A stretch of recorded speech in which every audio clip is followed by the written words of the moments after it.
ये कहानी है एक मेहनती किसान और उसके आलसी बेटे की। आइए जानते हैं। गंगापुर के छोटे से गांव में हरियाली खेतों के बीच एक मेहनती किसान रामदीन अपने बेटे मोहन के साथ रहता था। रामदीन गांव का सबसे परिश्रमी और ईमानदार किसान माना जाता था। सूरज निकलने से पहले वो अपने बैल लेकर खेत में पहुंच जाता और दिन ढलने तक मिट्टी से सोना उगाने की कोशिश में लगा रहता था। रामदीन की पत्नी का देहांत कई साल पहले ही हो गया था। उसका इकलौता बेटा मोहन अब जवान हो चुका था, लेकिन उसे मेहनत से चिढ़ थी। वो दिन भर पेड़ की छांव में बैठा रहता, कभी मोबाइल चलाता, कभी सपने बुनता। पापा खेती में जिंदगी खराब कर रहे हैं, मैं तो शहर जाकर आराम की जिंदगी जीऊंगा। लेकिन ना तो वो पढ़ाई में अच्छा था और ना ही किसी काम में रुचि लिया करता था। रामदीन अपने बेटे की ये आदत देखकर बहुत चिंतित रहता था। उसने कई बार प्यार से, तो कभी डांट कर, तो कभी समझाकर मोहन को काम में लगाना चाहा, लेकिन कोई असर नहीं हुआ। एक दिन रामदीन बहुत बीमार पड़ गया। उसे लगा कि अब उसकी उम्र ज़्यादा नहीं बची है। उसने एक योजना बनाई ताकि मोहन को जिम्मेदारी का एहसास हो और वो आलस छोड़कर मेहनत करना सीखे। उसने मोहन को बुलाकर कहा, बेटा, अब मेरी तबीयत ठीक नहीं रहती। हमारे खेत में एक खजाना दबा हुआ है जो मैंने सालों पहले छुपाया था। अब मेरा शरीर साथ नहीं देता, लेकिन वो खजाना तुम्हारा ही है। अगर तुम उसे निकाल सको तो जीवन भर आराम से रहोगे। मोहन की आंखें चमक उठी। उसे पहली बार अपने पिता की बात में दिलचस्पी आई। उसने पूछा, कहाँ दबा है खजाना? रामदीन मुस्कुराया और बोला, सिर्फ इतना कह सकता हूँ कि खेत में ही है कहीं। मोहन पूछा, कहाँ? रामदीन बोला, बेटा, ये तो खोदने पर ही पता चलेगा। अगले ही दिन मोहन ने फावड़ा उठाया और खेत में खुदाई शुरू कर दी। उसने एक कोने से शुरू किया और पूरे दिन मेहनत की। कई सालों बाद वो इतनी मेहनत कर रहा था। पहले दिन कोई खजाना नहीं मिला, फिर दूसरे दिन भी नहीं मिला और तीसरे दिन भी नहीं मिला। लेकिन मोहन अब रोज खेत में घंटों पसीना बहाने लगा। पूरा खेत खोद डाला, लेकिन खजाना का नामो निशान नहीं था। थक हार कर वो रामदीन के पास पहुंचा और बोला, पिताजी, मैंने पूरा खेत खोद डाला, लेकिन खजाना कहीं नहीं मिला। आपने मुझसे झूठ कहा था। रामदीन ने मुस्कुराकर कहा, नहीं बेटे, मैंने कोई झूठ नहीं कहा था। तुमने पूरा ही खेत जोत डाला है। अब बस बारिश का इंतजार कर, असली खजाना खुद सामने आ जाएगा। कुछ हफ्ते बाद बारिश हुई और खेत में रामदीन ने बीज बो दिए। इस बार मोहन भी उसके साथ था, क्योंकि उसे खुदाई के दौरान खेती की कुछ समझ आ गई थी। दोनों ही पिता पुत्र ने धान और कुछ सब्जियां उगाई। कुछ ही महीनों में उनका खेत हरा भरा हो गया और वो बहुत खुश हुए ये देखकर उनकी फसल लहलहाने लगी थी। जब मोहन ने देखा कि उनकी मेहनत से खेत से अनाज और पैसे दोनों मिलने लगे, तो उसे समझ आया कि उसका असली खजाना क्या था, मेहनत की कीमत और जमीन की ताकत। रामदीन ने मोहन से प्यार से कहा, बेटा, खजाना मिट्टी के नीचे नहीं बल्कि तुम्हारे हाथों की मेहनत में था। ये जमीन तुझे कभी भूखा नहीं मारेगी अगर तू उसे प्यार से और मेहनत से सींचता रहेगा।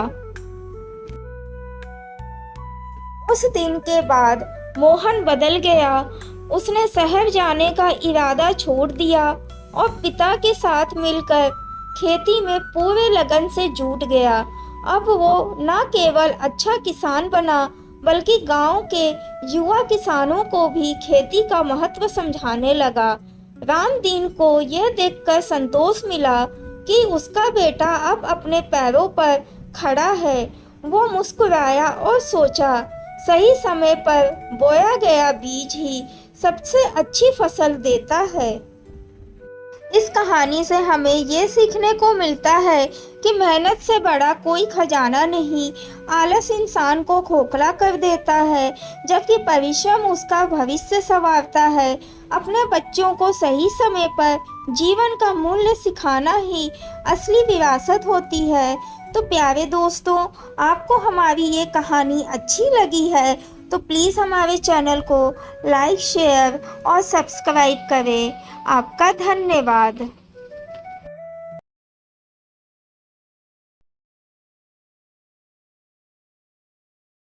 ये कहानी है एक लालची किसान की। बहुत समय पहले की बात है। उत्तर भारत के एक छोटे से गांव रतनपुर में रघु नाम का एक किसान रहता था। रघु के पास खेती के लिए अच्छी खासी जमीन थी, पशु थे और अनाज की कोई कमी नहीं थी। उसका परिवार भी सुखी था। पत्नी, 2 बच्चे और बूढ़े माता पिता थे। लेकिन रघु की एक कमजोरी थी, वो थी लालच। वो कभी संतोष नहीं होता था। जब 2 बीघा जमीन थी तो 4 की लालसा करता। जब 4 हुई तो उसे 8 चाहिए थी। उसकी जुबान पर हमेशा एक ही बात रहती थी, ज्यादा जमीन होगी तो ज्यादा अनाज होगा, ज्यादा अनाज होगा तो ज्यादा पैसा होगा, फिर गांव में मेरा ही नाम होगा। शुरुआत में रघु काफी मेहनती था। वो दिन रात खेतों में पसीना बहाता और हर साल अच्छी पैदावार लेता। गांव के लोग उसकी मेहनत की तारीफ किया करते थे। लेकिन जैसे जैसे उसकी फसल बढ़ने लगी, उसका लालच भी और बढ़ने लगा था। रघु गरीब किसानों से सस्ती जमीन खरीदता और कभी कभी तो धोखे से भी खरीद लेता। कुछ किसान तो मजबूरी में अपनी पुश्तैनी जमीनें रघु को बेच दिया करते थे। रघु की पत्नी सावित्री अक्सर उसे समझाती, इतना पैसा और जमीन लेकर क्या करोगे? जरूरत से ज्यादा चाहोगे तो नुकसान ही होगा। लेकिन रघु कहता, तुम औरतों की समझ खेती किसानी में नहीं चलती, जितना बो उतना काटो। एक रात रघु ने सपना देखा। उसके सपने में एक साधु बाबा आए और बोले, तुम बहुत मेहनती हो लेकिन लालची भी हो। मैं तुम्हें एक वरदान देता हूँ। कल सूरज उगने से लेकर ढलने तक जितनी जमीन तुम पैदल नाप सकोगे वो सब तुम्हारी हो जाएगी। लेकिन ध्यान रखना, अगर सूरज ढलने से पहले तुम वापस उसी जगह नहीं पहुँचे जहाँ से चले थे तो सब कुछ खो दोगे। सुबह रघु की नींद खुली तो वो चौंक गया। लेकिन आश्चर्य की बात ये थी कि घर के बाहर वही साधु खड़ा था जो सपने में आया था। साधु ने उसी शर्त को दोहराया और कहा, तैयार हो, वरदान सच्चा है लेकिन लोभ मत करना। रघु ने तुरंत हाँ कर दी। उसने कहा, आज तो मेरी किस्मत बदल ही जाएगी। सूरज की पहली किरण निकलते ही रघु चल पड़ा। उसने एक डंडा लिया और जमीन को चिन्हित करते हुए तेजी से चलना शुरू किया। वो सीधा चलता रहा क्योंकि उसे हर दिशा में जमीन चाहिए थी। जैसे जैसे समय बीतता गया रघु और तेज चलने लगा। दोपहर को जब सूरज सिर पर था तब भी वो नहीं रुका। उसे भूख लगी, प्यास लगी, पैर दुखने लगे, मगर वो चलता रहा। उसके मन में सिर्फ एक ही ख्याल था, ज्यादा से ज्यादा जमीन को पाना। शाम होने लगी, सूरज पश्चिम में झुकने लगा। अब रघु को याद आया कि उसे वही लौटना है जहां से चला था, वरना सब बेकार जाएगा। वो भागने लगा। उसके पैर कांप रहे थे, सांसें तेज हो गई थी, लेकिन लालच उसे दौड़ाया जा रहा था। जब सूरज ढलने के लिए आखिरी पल बचे थे, रघु अंतिम मोड़ पर पहुंचा। जैसे ही उसने वो जगह छुई जहां से चला था, सूरज ढलने की ओर चला गया। वो मुस्कुराया और बोला, मैं जीत गया। लेकिन अगले ही पल वो गिर पड़ा, सीधा जमीन पर। उसकी सांसें थम चुकी थी। साधु वहां प्रकट हुआ और बोला, देखा, तेरी लालच ने तुझे क्या दिया। तू जितना जमीन का मालिक बनना चाहता था, अंत में तुझे सिर्फ 6 फीट जमीन मिली, वो भी अपने कब्र के लिए। रघु की मृत्यु पूरे गांव में चर्चा का विषय बन गया था। उसका पूरा परिवार दुख में डूब गया। उसकी पत्नी सावित्री ने अपने बच्चों को बुलाया और कहा, बचपन से ही मैं तुम्हें एक बात सिखाना चाहती हूँ। जितना जरूरी है उतना लो, जितना पा सकते हो उतना दो, क्योंकि लालच का अंत हमेशा विनाश ही होता है। रघु की जमीन का एक हिस्सा गांव के गरीब किसानों में बांटा गया। कुछ जमीन पर गांव वालों ने एक स्कूल बनवाया, ईमान की पाठशाला। हमें इस कहानी से ये सीखने को मिलता है, लालच वो कुआं है जो जितना भरता है उतना खाली लगता है। रघु किसान की कहानी हमें सिखाती है कि जीवन में सच्चा सुख, संतोष और ईमानदारी है। जरूरत से ज्यादा पाने की लालसा हमें सिर्फ धोखा देती है और अंत में खाली हाथ छोड़ देती है। तो प्यारे दोस्तों, अगर आपको हमारी ये स्टोरी अच्छी लगी है तो प्लीज़ हमारे चैनल को लाइक, शेयर और सब्सक्राइब करें। आपका धन्यवाद।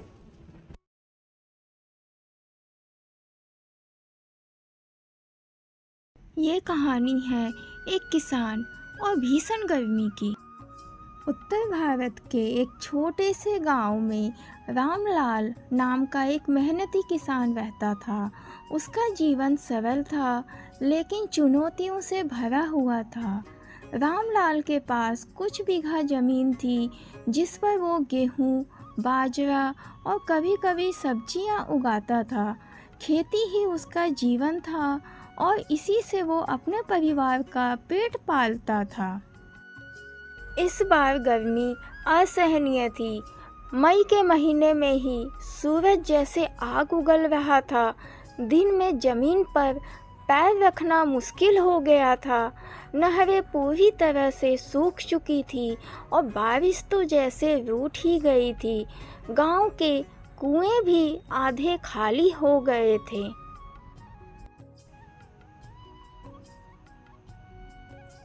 रामलाल रोज सुबह 5 बजे उठकर अपने खेतों में काम करने निकल जाया करता। जब सूरज की किरणें हल्की होती थी तो ही कुछ काम हो पाता था। दोपहर होते होते तक शरीर जैसे पसीने से तरबतर हो जाता और ज़मीन से उठती गर्म हवा जैसे सांसों को भी जलाने लगती। लेकिन मजबूरी थी, खेतों की देखभाल ना करे तो फसल सूख जाएगी और अगर फसल सूख गई तो घर में चूल्हा नहीं जल पाएगा। उस दिन भी रामलाल अपने खेत पर गया था। हाथ में कुदाल लिए वो अपने बाजरे की फसल को देखने पहुंचा। पौधे मुरझा चुके थे, पत्तियां झुलस रही थी, जमीन इतनी गर्म थी कि जैसे आग की चादर बिछी हो। रामलाल ने आसमान की ओर देखा और बोला, हे भगवान, एक बूंद पानी भी नहीं भेज सकते क्या? वो थककर पेड़ की छांव में बैठ गया। पास ही उसका 10 साल का बेटा चंदू मिट्टी से खेल रहा था। चंदू ने सूखी ज़मीन से कुछ मिट्टी उठाकर कहा, बाबा, इसमें तो अब कुछ उगेगा ही नहीं। रामलाल ने उदास होकर उसकी ओर देखा और कहा, बिल्कुल सही कह रहे हो बेटा, लेकिन किसान तो वही है जो मुश्किल वक्त में भी अपनी कोई उम्मीद ना छोड़े कभी। रामलाल ने एक योजना बनाई। गांव के कुछ और किसानों को इकट्ठा किया और सब ने मिलकर एक बोरवेल खुदवाने का फैसला किया। पैसे सबके पास ज़्यादा नहीं थे, लेकिन सब ने थोड़ा थोड़ा जोड़ा। कुछ ने अपने गहने गिरवी रखे तो कुछ ने अपने पशु बेचे। गर्मी तो अपने चरम पर थी, लेकिन उम्मीद की ठंडी हवा इन किसानों के बीच बह रही थी। सब ने मिलकर दिन रात मेहनत की, खुदाई चलती रही। एक एक इंच ज़मीन को खोदते हुए वे पानी तक पहुंचना चाहते थे।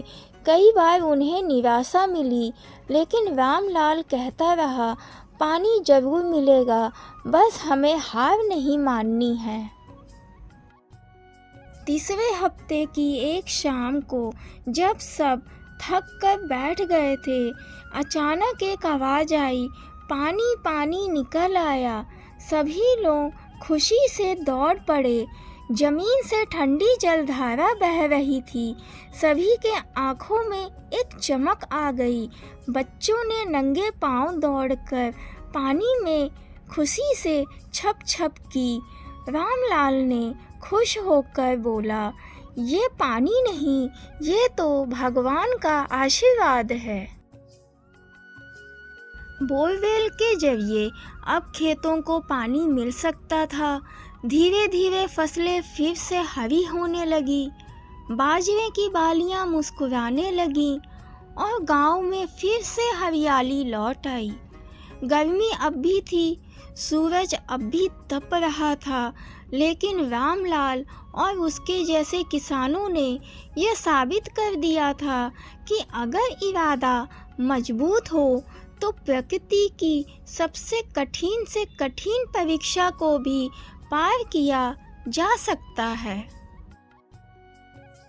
गांव के प्रधान ने रामलाल की तारीफ करते हुए कहा, तुमने न केवल अपने खेत को बचाया, बल्कि पूरे गांव के लिए उम्मीद का बीज बोया है। रामलाल मुस्कुराया और बोला, हम किसान हैं, मिट्टी में रहकर जीना और उससे अपना जीवन निकालना हमारा धर्म है। जब तक ये मिट्टी है, हम हार कभी भी नहीं मानेंगे। इसी तरह भीषण गर्मी से शुरू हुआ संघर्ष एक ठंडी उम्मीद में बदल गया। ये कहानी है उस किसान की जो हर मुश्किल के आगे झुकता नहीं, बल्कि झुकने वाले हालात को भी बदल देता है। तो प्यारे दोस्तों, आपको हमारी ये कहानी अच्छी लगी हो तो प्लीज़ हमारे चैनल को लाइक, शेयर और सब्सक्राइब करें। आपका धन्यवाद।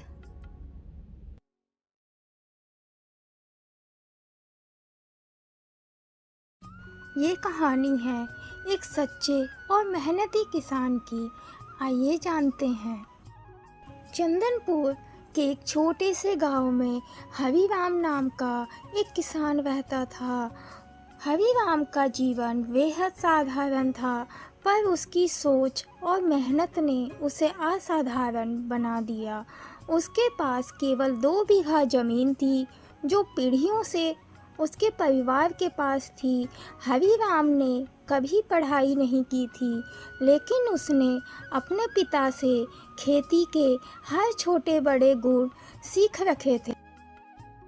हरिराम रोज़ सुबह 4 बजे उठ जाता था, भगवान को याद करता और फिर अपना हल लेकर अपने खेत की ओर निकल जाता था, अपने खेत की जुताई के लिए।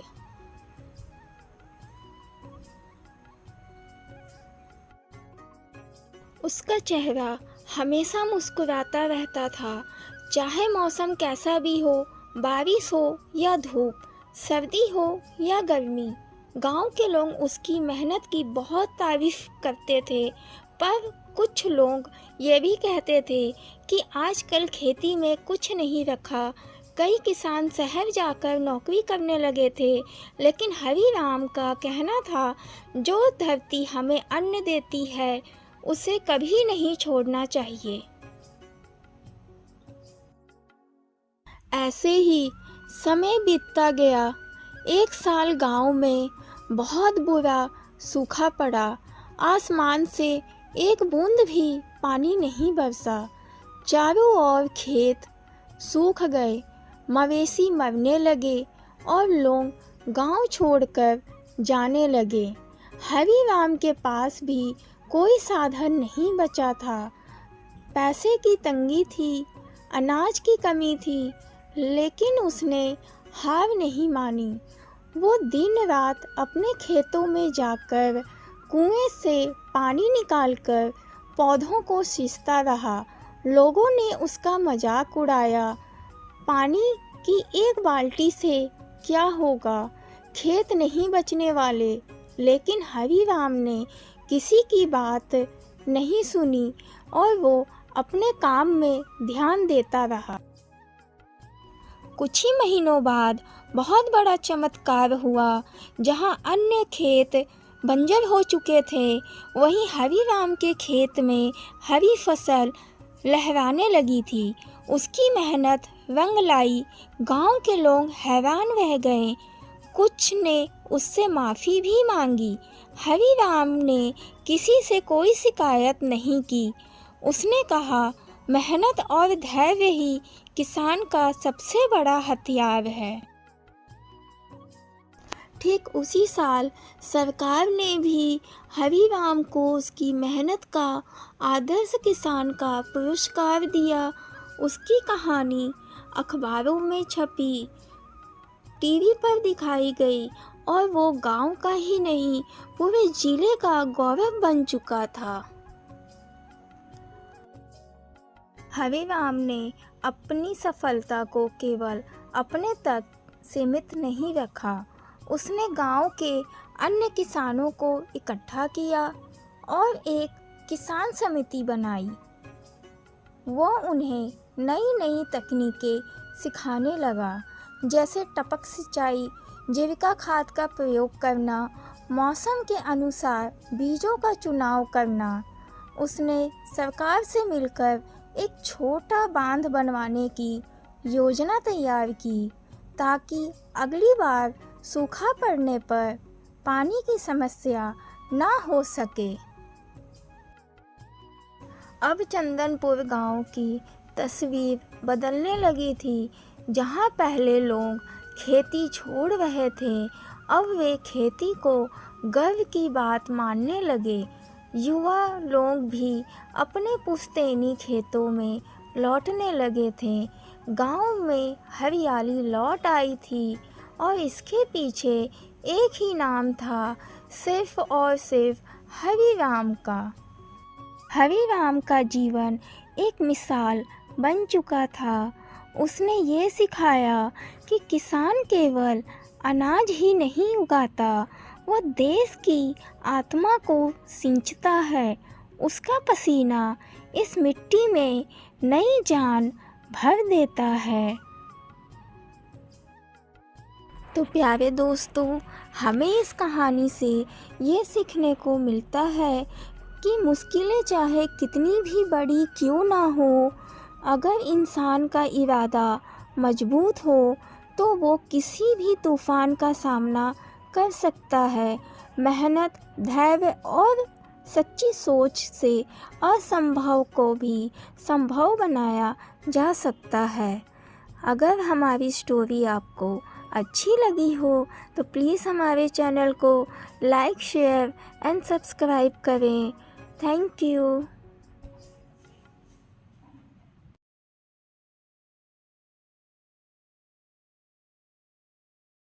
ये कहानी है अनकहे रिश्तों की डोर। आइए जानते हैं इस कहानी में। रामपुर के गांव में एक बड़े से घर में सरला देवी रहा करती थी।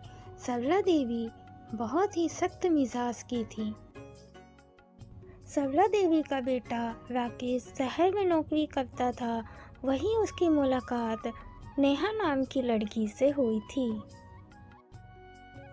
राकेश और नेहा दोनों ने शादी कर ली। शादी के कुछ महीनों तक नेहा और राकेश दोनों ही शहर में रहे, लेकिन राकेश की विदेश में नौकरी लगने के कारण राकेश को जाना पड़ा। राकेश ने नेहा को अपनी माँ के पास गांव में छोड़ा और वो विदेश चला गया। लेकिन नेहा के लिए गांव की ज़िंदगी बहुत अलग थी। जो मज़ा शहर में था वो गांव में कहाँ। सरला देवी के सख्त मिजाज होने के वजह से नेहा उनकी हर बात को सुनती और हर काम उनके अनुसार ही किया करती थी।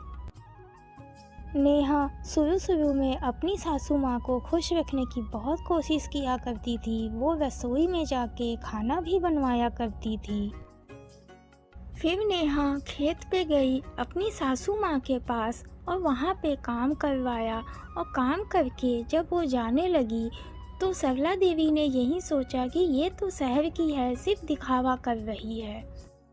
एक दिन नेहा की सहेली पूजा उससे मिलने शहर से गांव आई। तभी नेहा पूजा को देखकर बहुत खुश हुई। पूजा ने नेहा के लिए ढेर सारे गिफ्ट्स लाए थे। उन गिफ्ट्स में कुछ डिज़ाइनर कपड़े और कॉस्मेटिक थे। ये देखकर नेहा बहुत खुश हुई। तभी गुस्से से चलते हुए सरला देवी आई और नेहा को ताना मारते हुए बोला, तुम बहू हो या मॉडल, गांव में ऐसे कोई नहीं रहता है। नेहा चुप रही, पर उस रात वो बहुत रोई। अगले दिन उसने एक बड़ा फैसला लिया। वो इस घर को अपना बनाएगी, लेकिन अपने ढंग से नहीं, अपनी सासू माँ के दिल से। नेहा ने गांव की औरतों को इकट्ठा कर एक छोटा सा महिला समूह बनाया। सबको सिलाई, कढ़ाई और ब्यूटी प्रोडक्ट्स बनाना सिखाया। गांव की महिलाएं भी आत्मनिर्भर होने लगी थी। सरला देवी को पहले तो ये सब बेकार लगा, लेकिन जब उन्हें गांव की पंचायत से सम्मान मिला और कहा गया आपकी बहू ने पूरे गांव की औरतों की ज़िंदगी बदल दी, तो उनकी आंखें भर आई। उसी रात सरला देवी ने नेहा को बुलाया और नेहा से खुशी से बोला, तू मेरी बहू नहीं बल्कि मेरी बेटी है। सरला देवी ने नेहा को आशीर्वाद दिया और बोला, ऐसे ही काम करते रहना। अब खुशी खुशी दोनों ही सास बहू साथ में ही हर काम किया करते थे, चाहे वो घर का हो या फिर समाज सेवा हो। राकेश जब विदेश से लौटा तो उसने देखा कि उसके घर में अब दो औरतें नहीं बल्कि दो शक्तियां हैं जो एक दूसरे की ताकत बन चुकी हैं। ये सब देखकर राकेश बहुत खुश हुआ। हमें इस कहानी से ये सीखने को मिलता है, रिश्तों को समय, समझ और प्यार की ज़रूरत होती है। अगर नीयत साफ हो और दिल सच्चा हो तो सबसे कठिन रिश्ता भी सबसे खूबसूरत बन सकता है। धन्यवाद। अगर आपको हमारी ये स्टोरी अच्छी लगी है तो प्लीज़ हमारे चैनल को लाइक, शेयर एंड सब्सक्राइब करें। Thank you.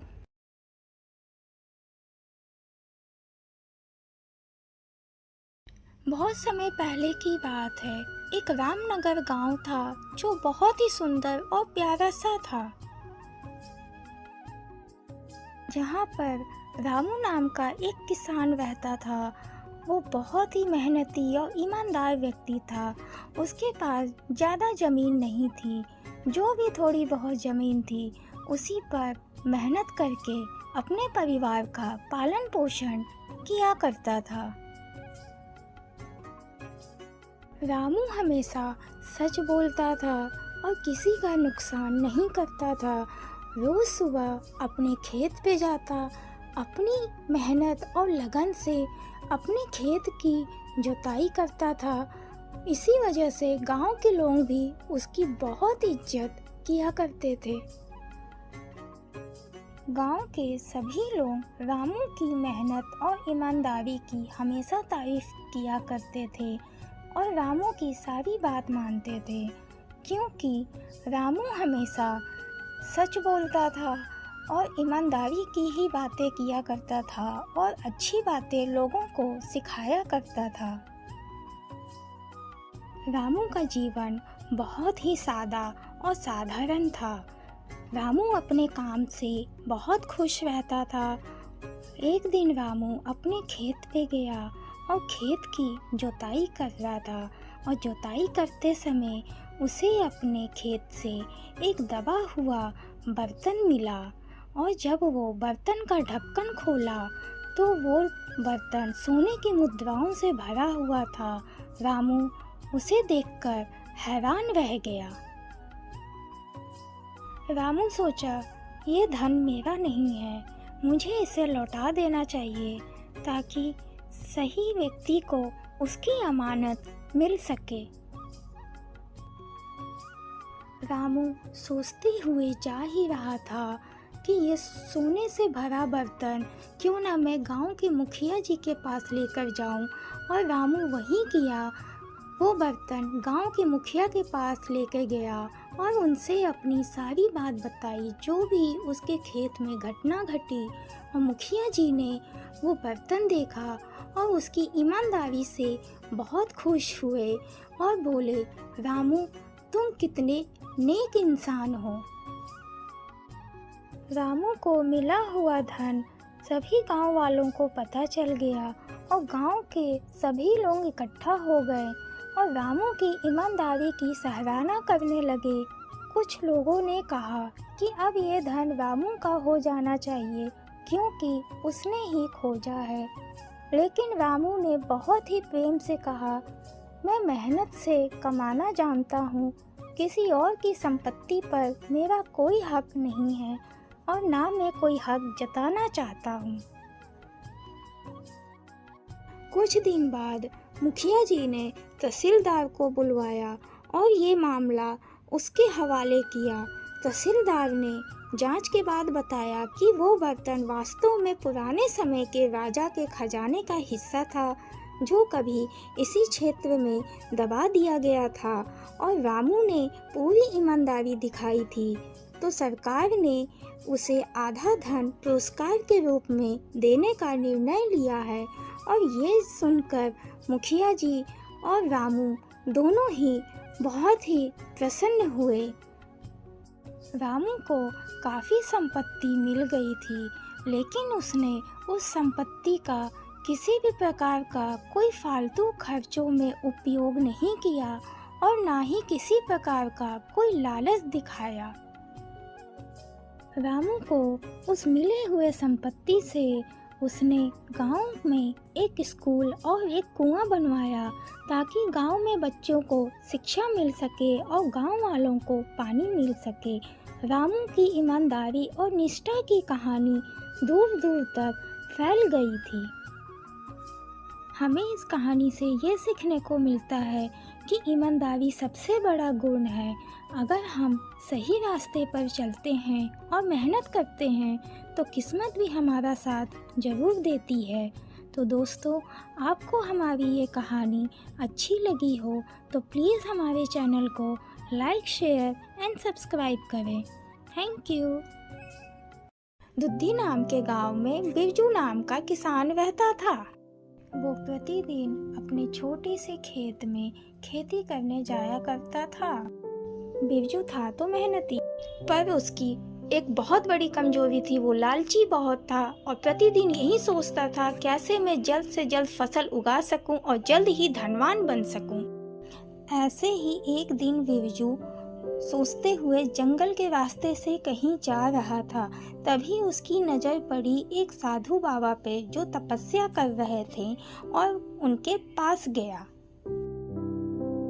फिर बिरजू ने साधु बाबा से अपनी सारी तकलीफें बताई और साधु बाबा से उपाय मांगा। फिर साधु बाबा ने बिरजू को एक जादुई मंत्र दिया और बोला, इस मंत्र के साथ अपने खेत में एक बीज बोओगे तो तुम्हें हर साल ढेर सारी फसल मिलेगी, लेकिन तुम्हें धैर्य रखना होगा। फिर बिरजू ने साधु बाबा के दिए हुए जादुई मंत्र पे विश्वास किया और फिर वो वहाँ से अपने घर के लिए निकल गया। बिरजू घर पहुँच के अपनी पत्नी सुषमा को बुलाया और चमत्कारी साधु बाबा वाली बात बताई। सुषमा खुश हुई और बोली, ठीक है जी, जैसा साधु बाबा ने आपसे कहा है आप वैसा ही कीजिए। कल ही खेत जाके ये जादुई बीज को बो दीजिए। ठीक अगले दिन ही बिरजू अपने खेत पे गया और साधु बाबा के बताए हुए अनुसार उसने उस बीज को बो दिया। कुछ महीने बाद उस बीज से बहुत अच्छी फसल हुई और सालों तक होती रही। ये देखकर बिरजू बहुत खुश हुआ और उसने ढेर सारा धन कमाया और उसकी पहले से हालात बहुत अच्छी हो गई थी।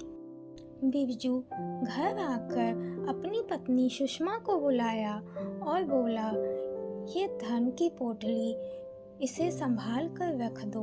और सुषमा उस धन की पोटली को देखकर बहुत खुश हुई। कुछ समय बाद जैसे जैसे बिरजू की संपत्ति बढ़ने लगी, ठीक वैसे ही बिरजू और सुषमा के मन में लालच भी बढ़ने लगा। बिरजू ने सुषमा से बोला कि क्यों ना हम ढेर सारा बीज बोके और ढेर सारा धन कमा सके। फिर अगली सुबह बिरजू अपने घर से अपने खेत पे गया और ढेर सारा बीज ले जाके अपने खेत में बो दिया और बोला, अब मैं बहुत धनवान बन जाऊंगा। फिर 2 दिन बाद बिरजू अपने खेत पे गया और देखा कि उसकी फसल बहुत अच्छी है और वो देखकर बहुत खुश हो रहा था, क्योंकि उसके मन में लालच बहुत भर चुका था। बिरजू कुछ महीनों बाद अपने खेत पे अपनी फसल को देखने के लिए गया और वो देखा कि उसकी फसल बर्बाद हो रही थी, क्योंकि वो अपने फसल की कोई देखभाल नहीं करता था। बिरजू बहुत दुखी हुआ और अपने खेत को फिर से ठीक करने लगा, लेकिन बहुत देर हो चुकी थी और वो समझ गया था ये मेरे लालच का परिणाम है। इस कहानी से हमें ये सीखने को मिलता है कि लालच का परिणाम हमेशा बुरा ही होता है, इसीलिए जो मिले उसी में संतोष करें। धन्यवाद। अगर आपको हमारी स्टोरी अच्छी लगी हो तो please like, share and subscribe करें। Thank you.